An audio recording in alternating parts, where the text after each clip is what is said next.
마가복음 1장 14절 15절 말씀입니다. 마가복음 1장 14, 15절 말씀을 제가 봉독하겠습니다. 요한이 잡힌 후 예수께서 갈릴리에 오셔서 하나님의 복음을 전파하여 이르시되 때가 찼고 하나님의 나라가 가까이 왔으니 회개하고 복음을 믿으라 하시더라. 예, 아멘.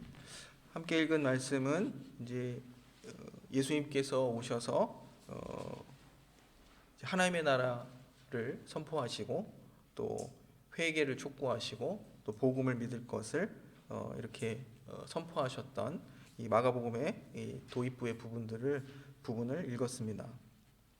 오늘 함께 나누려고 하는 그 주제는 우리가 하나님의 백성이 된 증거로서 우리가 거듭난 자로서 그 증거로서 참된 회개에 대해서 우리가 살펴보려고 합니다. 그동안 저희는 어떻게 우리가 하나님의 자녀가 되었는지를 살펴봤습니다. 니고데모의 이야기 다시 한번 기억해 보시면 좋겠습니다. 니고데모, 그 유대인의 지도자였고 바리새인이었던 니고데모가 예수님께 찾아와서 차마 묻지 못했죠. 궁금함을 가지고 왔는데 예수님께서는 이미 그 니고데모의 궁금함과 찾아온 목적을 아시고 사람이 어떻게 해야 하나님의 나라에 들어갈 수 있는가에 대해서 말씀하셨습니다.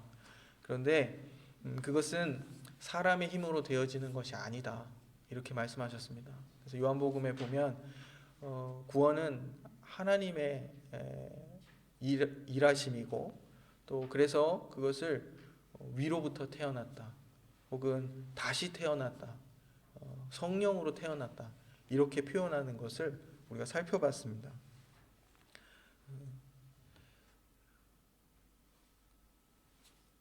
이 구원이라는 것은 전적으로 하나님의 주권적인 사역이고 또 하나님께서 우리를 긍휼히 여기신 그리고 하나님께서 우리를 선택하신 것에 원인이 있습니다. 우리가 믿음을 갖게 된 것, 이렇게 하나님께서 우리를 부르셔서 우리에게 믿음을 주신 것이죠. 우리가 믿음을 갖게 된 것도 성령 하나님께서 우리 안에 말씀으로 역사하신 결과입니다. 그래서 믿음은 들음에서 난다, 이런 말씀을 드렸습니다. 지난 시간에 우리에게 누군가가 예수 그리스도에 대해서 또 하나님에 대해서 또 죄가 무엇인지에 대해서 전해주지 않았다면 하나님에 대해서 바르게 알 수 없고 또 하나님을 믿지 못했을 것이고 또 하나님을 의지하는 삶을 살지 못했을 것입니다. 또 예수 그리스도를 구주로 영접하고 또 그리스도를 나의 구주로 이렇게 의지하고 또 살아가고 또 그리스도의 뜻을 따라 살아가는 삶을 아마 살지 못했을 것입니다. 하나님께서 이렇듯 다 하나님이 이루신 일들인데 그것들이 우리 각자의 다양한 어떤 경험과 삶의 어떤 형태로서 주어지고 또 그것으로 우리가 하나님의 백성이 된 사실을 깨닫고 인식하고 또 그렇게 받아들이게 되었다는 사실을 우리가 기억해야 됩니다. 그래서 하나님께서 우리 안에 이렇게 역사하신 이 사실을 효과적인 부르심이다, 이렇게 말씀드린 바 있습니다. 우리의 구원은 이렇듯 새로운 출생, 위로부터 남, 성령으로 남, 이렇게 표현한다고 말씀드렸습니다. 하나님이 일하신 결과 우리가 믿음을 갖게 되었다. 하나님을 알게 되고 또 하나님을 창조주로 또 우리의 구원자로 또 우리의 아버지로 인정하게 되고 그분을 의지하게 되고 또 그분의 뜻대로 살게 되었습니다. 뿐만 아니라 예수님을 통해서 나타난 하나님의 뜻을 알게 되고 예수님이 우리의 죄를 대신 지시기 위해 오신 하나님의 어린 양이라는 사실을 알게 되고 또 예수님을 나의 구주로 영접하고 또 예수님의 제자로 내가 살겠다, 이런 다짐을 하게 되었습니다. 이것을 믿는다, 이렇게 말하는 겁니다. 제가 이렇게 반복적으로 말씀드리는 이유가 제가 청년 시절에 저를 지도해 주셨던 청년부 담당 목사님께서 저에게 질문하셨습니다. 너는 무엇을 믿느냐? 근데 제가 아무런 대답을 못했습니다. 어려서부터 제가 결정한 것도 아니지만 부모님에 의해서 이렇게 교회를 다니기 시작하고 교회 안에서 자라고, 그리고 누구보다 나는 믿음이 있다 이렇게 자부하고 살아왔는데 20대 초반에 누군가가 저에게 너는 무엇을 믿느냐 했을 때 아무런 대답을 할 수 없었다는 것이 너무나도 창피하고 나중엔 화가 나더라고요.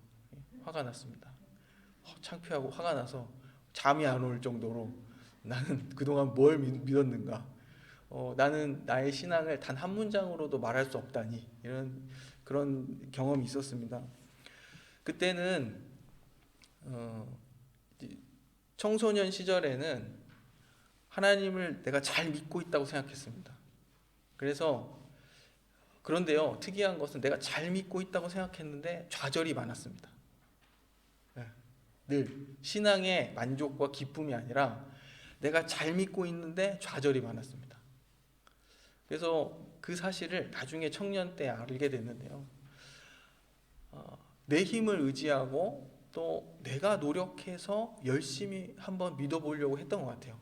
그러니까 신앙에 어렸던 시절에 성경도 열심히 읽고 싶고 기도도 열심히 잘하고 싶고 누구보다 찬양도 잘하고 교회 생활도 잘하고 사람들 앞에서 내 믿음을 인정받고 싶고 그랬던 시절이었던 것 같습니다. 그래서 칭찬받고. 그런데 정작 나중에 알게 됐어요. 신앙은 내 힘으로 할 수 있는 것이 아니구나. 그리고 내가 하나님 앞에 신앙하는가 사람에게 보이려고 신앙하는가, 이런 고민들을 이제 철들어가면서 하게 된 것이죠.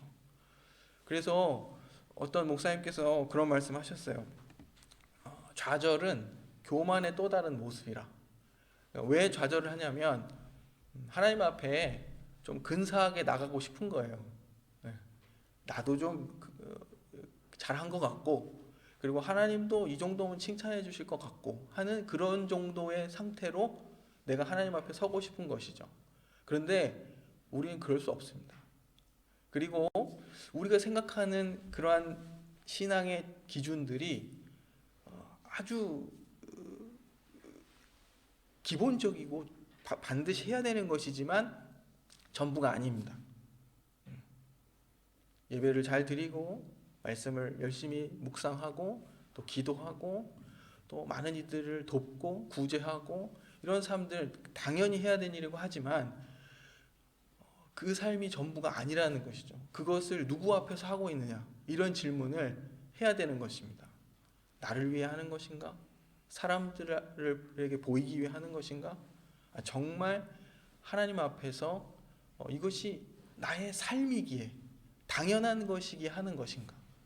그래서 어느 순간 정말로 하나님을 사랑하는 것과 그 사랑의 표현으로서 내 삶이 하나님의 백성답게 사는 것이 그냥 내 삶이 자연스러운 나의 삶이 되기를 위해서 기도하고 의식하지 않고 그저 그냥 살아가는, 하나님 앞에서 살아가는 그러한 신앙의 모습을 가져야 되겠다, 이런 생각을 하게 됐습니다. 청년이 되어서는 방황의 시기가 있었는데요, 안 믿겠다 이렇게 생각했습니다. 안 믿겠다, 하나님 안 믿겠다. 근데 그게 더 어려운 것 같아요. 하나님을 안 믿겠다. 그리고 저 중심적으로 제 주도적으로 저를 의지해서 혹은 저를 위해서 많은 노력들을 했습니다. 그래도 좀 자존심 같은 것들이 있어서 막 이렇게 사람들이 비난할 이렇게 행동들은 하진 않았어요. 뭔가 그래도 사람들에게 있어서도 그래도 쟤는 신앙을 열심히 하진 않지만 가치 있는 일을 하고 산다, 이런 소리를 듣고 싶었던 것 같아요. 하지만 어찌됐건 저찌됐건 하나님과의 어떤 관계에 있어서는 큰 문제가 발생한 것이죠. 말씀드리고 싶은 것은 내가 열심히 믿으려고 했을 때와 또 내가 신앙 별로 중요하지 않고 난 안 믿겠다 했을 때 나는 굉장히 큰 격차가 있는 것처럼 느꼈던 그 시기였지만 뒤돌아보면 하나님께서 보실 때에는 아무런 차이가 없었던 시기였을 수도 있겠다. 하나님께서 나를 지속적으로 성장케 하시고 이러저러한 방법들로서 하나님을 알게 하시고 믿음에 대해서 더 깊이 있게 알아가게 하시는 어떤 그런 전체적인 과정이 아니었는가, 이런 생각을 하게 되는 것입니다.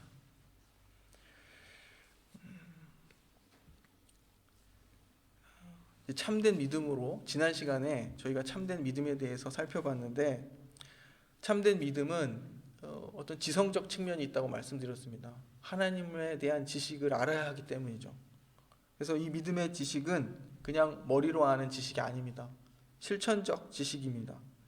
머리보다는 마음의 지식이고, 이 하나님을 아는 지식은 우리의 인격과 관련이 있고 깊이가 있는 것이고 우리의 영혼 전체를 이렇게 사로잡는 그런 지식입니다. 그래서 이 지식은 우리 자아의 깊은 내면의 본질과 이렇게 밀접하게 결부되어 있습니다. 그래서 결국에는 이 믿음이 나의 문제, 나의 삶, 나의 영혼, 나의 구원에 관련되는 그런 믿음이라는 사실입니다. 그러므로 믿음은 하나님을 인정하고 또 받아들이는 것이요, 하나님의 증언에 대한 지식을 갖는 것이고, 동시에 그 하나님에 대한 지식을 인정하고 증언들을 인정하고 그것을 자기 자신에게 적용시키는 것입니다. 그리고 하나님을 전하는 그 말씀을 사람의 말이 아니라 하나님의 말씀으로 받아들이는 것입니다.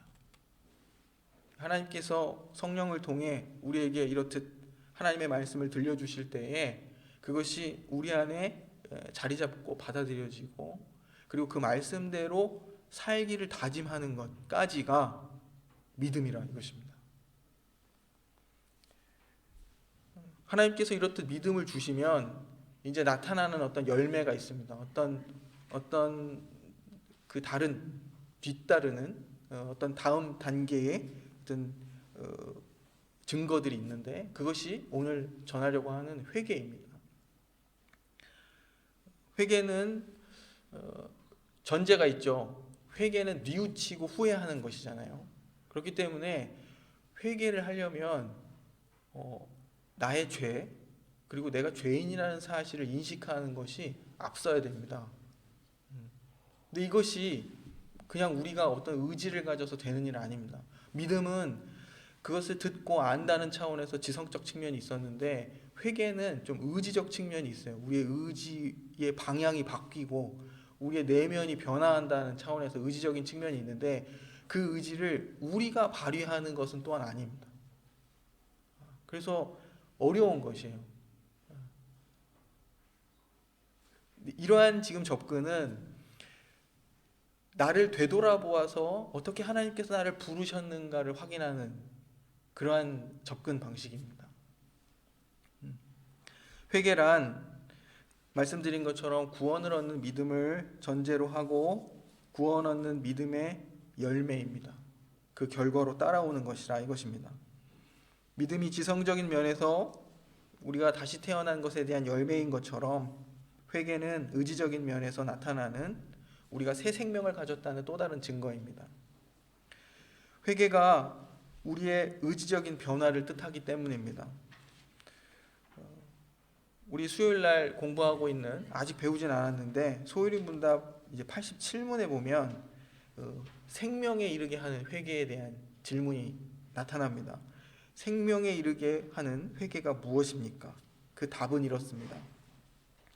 생명에 이르는 회개, 즉 구원에 이르도록 하는 회개, 참된 회개는 이렇게 시작합니다.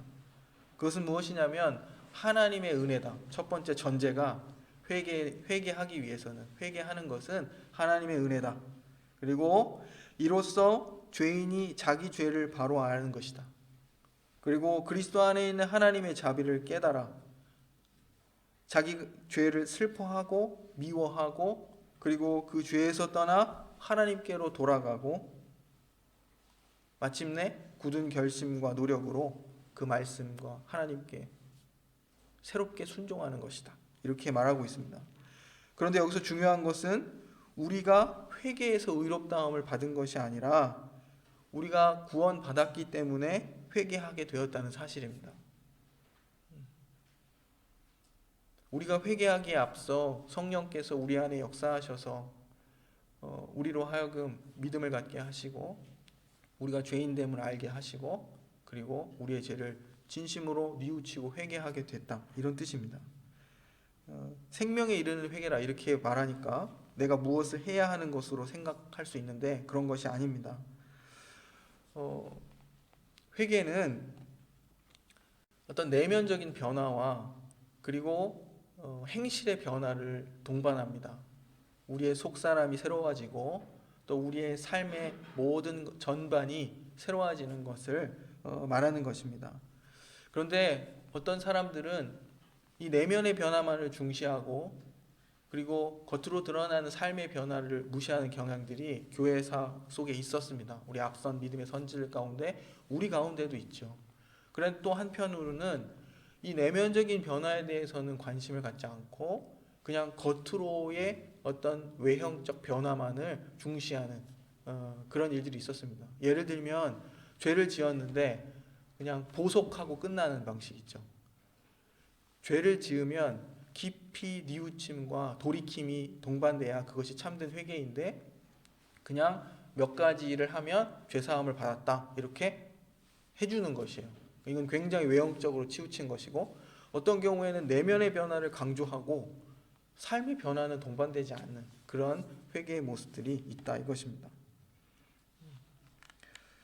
죄란 이제 회개의 필요성을 말하려면 죄가 무엇인지 말해야 된다고 말씀드렸습니다. 죄란 그냥 단순히 윤리적인 차원에서 잘못한 것 이것을 죄라 말하지 않습니다. 성경은 말하기를 믿음으로 행치 않는 모든 것이 죄라 이렇게 로마서 14장 23절이 말하고 있습니다. 그래서 바울 사도는 이제 거듭나서 죄를 회개하고 새 생명을 얻은 사람의 특징을 뭐라고 말하냐면 마음으로부터 말씀에 순종하게 된 자들이라 이렇게 말합니다. 아담과 하와가 저질렀던 이 최초의 죄는 그들의 창조주요 아버지가 되시는 그 하나님의 말씀에 불순종하고 또 하나님과 같이 되려고 했던 그런 죄였습니다. 하나님으로부터 벗어나 하나님으로부터 독립하여 스스로 자기 주인이 되어서 자기 마음대로 살려고 했던 것이 죄입니다. 하나님은 그들의 창조주요 아버지로 인정하지 않고 하나님의 명령을 가볍게 여겼던 죄입니다. 하나님께서 동산 중앙에 있는 선악을 알게 하는 나무의 실과를 먹지 말라 하신 것은 그냥 단순히 그냥 그 행위를 금지하신 정도가 아니라 유일한 금지 명령을 통해서 아담과 하와로 하여금 그것을 금지하신 하나님이 계시다는 사실을 인식하도록 하시기 위함이었습니다. 그래서 그 사실들을 알고 자신들의 위치를 아는 것이죠. 내가 하나님과의 관계 속에서 모든 복과 은택들을 누리고 살아가며 우리의 사명은 하나님의 뜻을 따라 이 동산 맡겨진 이 땅을 하나님의 거룩한 질서와 그 통치의 방식을 따라 다스려 나가는 것, 경영해 나가는 것이다. 이러한 사실들을 알아야 했는데 이러한 것들에 대해서 거부한 것입니다. 하나님 말고 이제 스스로 자기의 삶을 결정하고 자신의 운명을 선택하겠다. 이런 결과를 가져온 것이죠. 그 결과 아담과 하와가 하나님과의 관계가 끊어졌습니다. 그들에게는 영적인 죽음이 찾아왔습니다. 하나님을 아는 지식들을 잃어버리고 그리고 눈이 밝아졌다 표현했지만 사실은 더 어두워진 영적으로 암매해진 그런 상태에 떨어졌습니다. 그리고 하나님과의 관계에서 누리던 모든 복, 영원한 생명과 또 그 안의 평안과 그 모든 풍요를 다 잃어버렸습니다. 이 죄의 결과로 인간은 이제 죽음을 맞이할 수밖에 없게 되었고 그리고 이제는 자기의 생명을 스스로 지키기 위해서 수고하고 노동해야 자신의 생명을 유지하고 지켜갈 수 있게 됐습니다. 그리고 자기 생명을 지키기 위해서 끊임없이 경쟁하고 투쟁하며 누군가를 해치는 그러한 삶을 살게 된 것입니다. 아담의 후손들은 이렇듯 하나님과의 관계 단절로 인해서 야기된 그들 안의 근원적인 불안함을 달래기 위해서 자기 자신을 위로할 방법들을 막 찾습니다.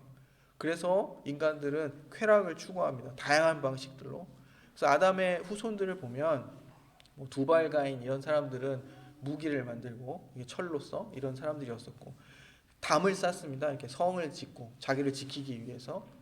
그리고 누군가를 빼앗고 또 지키는 방식으로 무기를 만들고, 또 그 불안함을 달래기 위해서 음악을 하고 또 여러 방법의 쾌락들을 찾는 이런 죄인들이 되었습니다.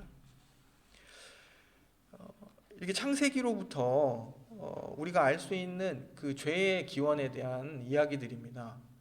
철저히 하나님과의 관계에서 죄를 생각해야 됩니다. 하나님을 인정하지 않고 또 하나님의 말씀대로 살기를 거부하고 또 스스로 나의 주인이 되어서 살아가는 것이, 그것이 죄입니다. 그런데 세상은 세상의 중심이 되어, 스스로 세상의 중심이 되어 살라고 권합니다. 나의 즐거움을 찾고 그것을 위해 살면 된다, 이렇게 말합니다. 그런데 이것이 죄의 특징이라 이것입니다. 너 자신을 위해 살고 너의 만족과 즐거움을 찾으면 된다, 이렇게 말하는 것. 하나님과 상관없이, 하나님 없이 스스로 자기 자신의 주인이 되어 사는 것, 그것이 죄입니다. 자기 중심적이고 자기 의존적으로 사는 것이 죄입니다. 자기 자신과 자기 힘과 자기 지혜를 의지해 사는 것, 그것을 말하는 것입니다. 또 세상을 의지하고 또 자기를 위하여 이 세상에서 편안함과 즐거움 이런 것들을 누리기 위해 하나님을 우상처럼 이용하려는 그 시도들, 이 모든 것들이 죄입니다. 이 차이가 있어요. 이스라엘 백성들이 항상 하나님을 우상처럼 대하는 큰 죄를 저질렀습니다. 하나님을 버리지 않았어요. 이스라엘 백성들이 저질렀던 죄는 하나님을 우상처럼 대하던, 최초로 금송아지 사건 이후로 계속해서 이스라엘 백성들이 이 벗어나지 못했던 죄가 그것입니다. 하나님을 중심으로 하나님께 철저히 의존하여 사는 것이 아니라 자기를 위해서 하나님을 동원하고 이용하고자 하는 그런 태도들, 그것이 우상 숭배입니다. 왜냐하면 하나님을 우상처럼 대하고 지금 여기고 있는 것이기 때문입니다.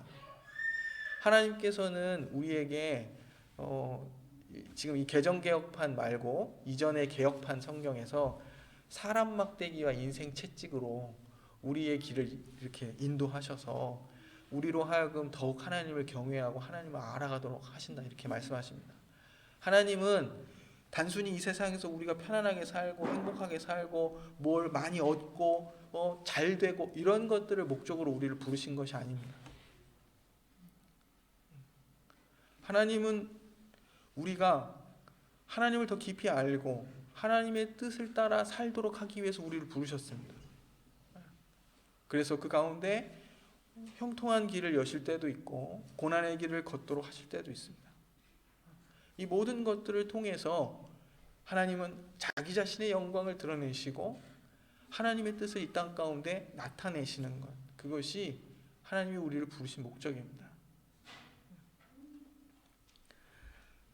그런데 이러한 하나님의 뜻을 우리가 깊이 알지 못하고 여전히 내가 내 삶의 주인이 되려고 하는 그 태도와 하나님이 주인이시라는 그 사실 사이에서 갈등하고 있는 것입니다.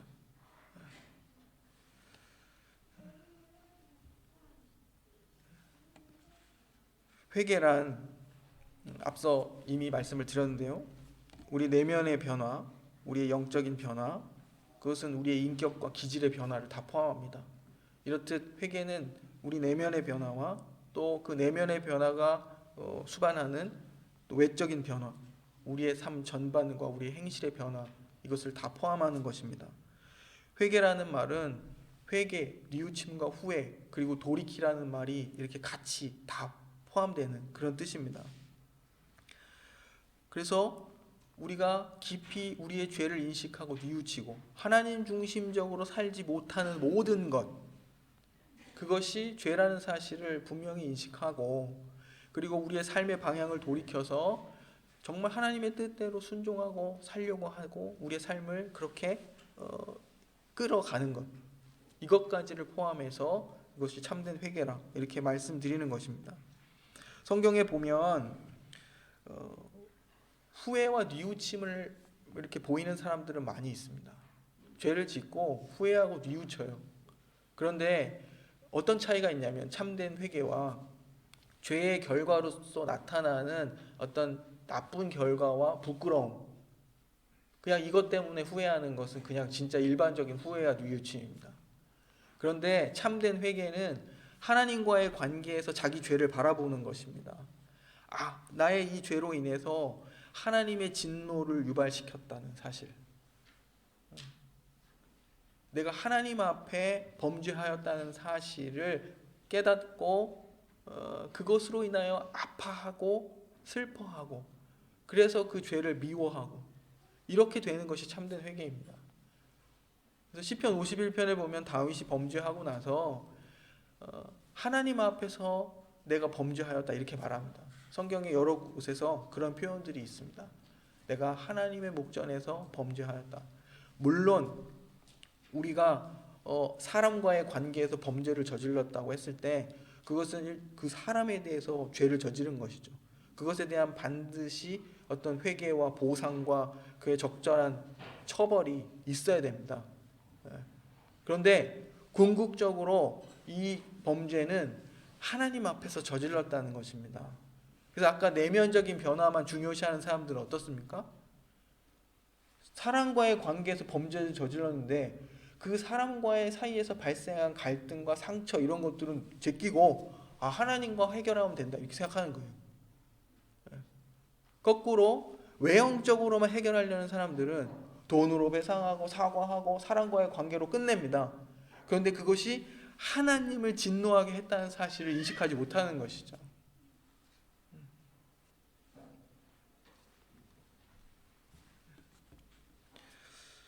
우리가 이 회개를 생각할 때에 이렇듯 하나님이 말씀하시는 죄가 무엇인가, 그리고 이 죄로 인해서 우리가 어떻게 이것을 뉘우치고 후회해야 하는가, 무엇 때문에 가슴 아파해야 하는가, 이러한 사실들을 잘 알아야 하는 것입니다. 회개는 구원을 얻는 믿음을 전제로 하고 그 믿음 위에서 우리가 회개하는 것입니다. 그리고 또한 이 회개는 우리가 구원 얻는 믿음을 갖고 있다는 열매요 증거입니다. 우리가 하나님의 백성이라는 증거입니다. 그것은 하나님께서 뜻하시고 하나님께서 이루시고 또한 하나님을 향하여 일어나는 뉘우침이요, 또한 그것은 후회할 것이 없는 구원에 이르게 하는 회개를 이룹니다. 그래서 오늘 우리가 고린도후서 7장 10절을 읽었습니다. 하나님의 뜻대로 하는 근심은 후회할 것이 없는 구원에 이르게 하는 회개를 이루는 것이요 세상 근심은 사망을 이루는 것이니라. 회개는 어느 한순간의 결심이라기보다 죄의 잔재와 치열하게 싸우는 것입니다. 그래서 영적인 전투라고 불리는 겁니다. 중요한 것은 우리가 이미 이 전투에서 이겼다는 사실입니다. 그리스도께서 죽으시고 부활하심으로써 죄와 이 사망의 권세, 사탄의 권세를 무너뜨리셨기 때문에 우리는 이긴 싸움을 하고 있습니다. 우리에게 주시는 그리스도로 말미암은 구속과 함께 누리는 유익들 중에 지금 우리가 회개에 대해서 이야기합니다. 우리가 구원받아서 그 구원받음과 동시에 누리고 있는 유익들 중에 하나로서 회개를 말하는 거예요. 회개에서 믿음에 이르거나 회개에서 구원에 이른 것이 아니라 우리가 하나님의 백성이 되어서 변화된 존재로서 회개를 하는데, 회개는 당해적인 것으로 끝나는 것이 아니라 성화의 과정 속에서 이루어지는 지속적인 것이라 이렇게 말하는 겁니다. 우리가 날마다 회개하는 이유가 거기에 있습니다. 우리가 죄의 잔재와 계속 싸우고 있기 때문입니다.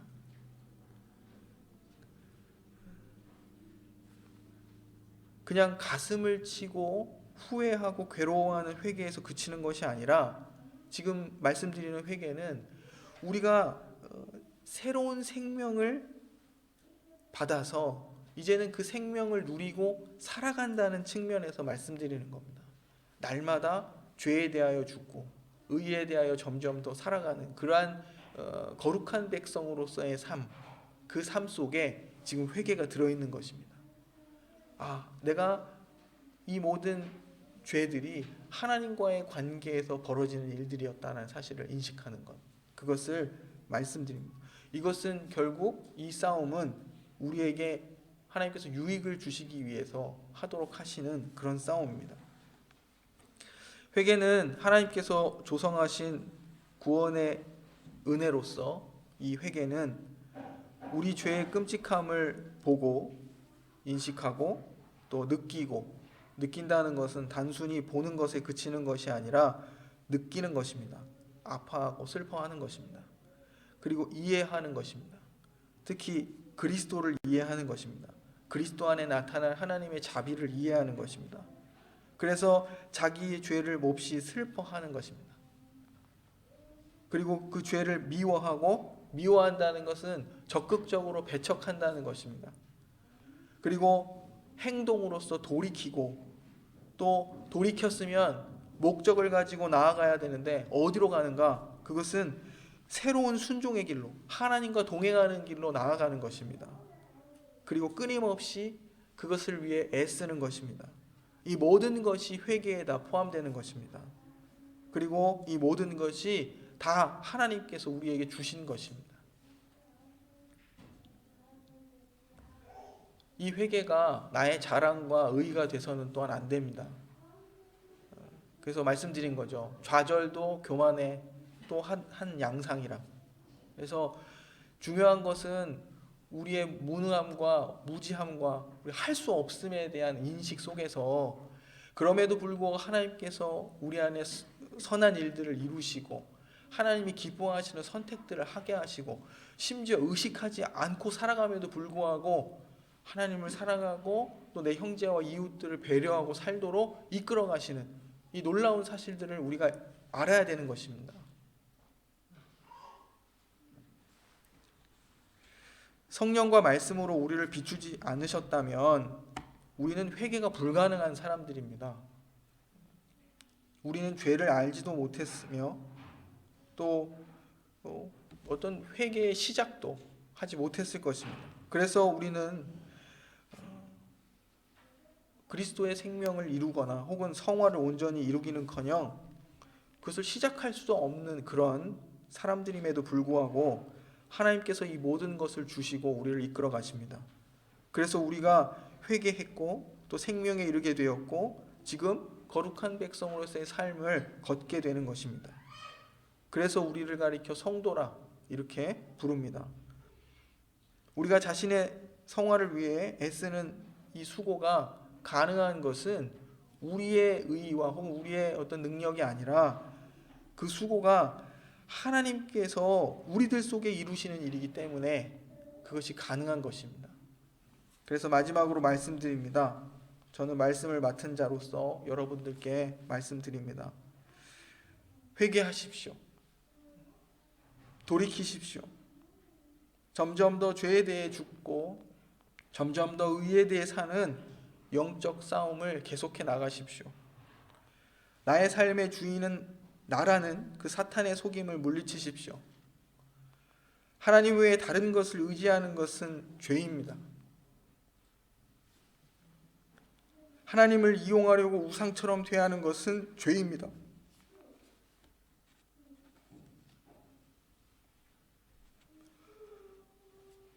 우리가 이러한 죄 지은 것을 슬퍼하고 이러한 죄들을 미워하십시오.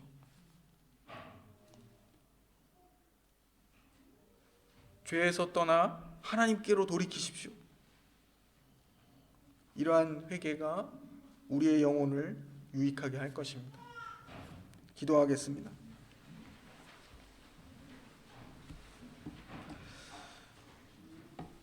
우리를 사랑하시는 하나님,